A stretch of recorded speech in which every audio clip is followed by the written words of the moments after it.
The counsel test is looking at one's own DNA to look for about 100 different recessive conditions, which are essentially caused by gene mutations or misspellings in their own DNA.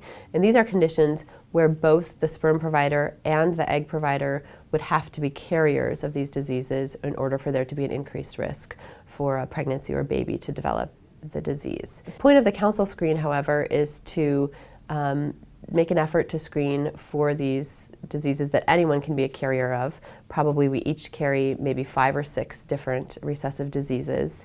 There are thousands of different genetic diseases. The counsel test looks for about 100 of them. But when we do identify someone to be a carrier, we want to do as thorough a job as we can of screening the reproductive partner, the egg donor or the sperm provider, for that same disease, to be as confident as we can that they're not both carriers of the same condition. About 30% of people who get the counsel test done will screen positive for at least one of the diseases on the panel. Most people are surprised by this. They haven't heard of these diseases before. They've not seen them in their family.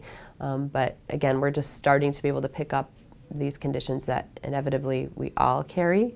But less than 1% of matches, so less than 1% of sperm and egg matches will actually be carriers of the same condition, where they would be at that increased 25% risk to have a baby with that particular disease.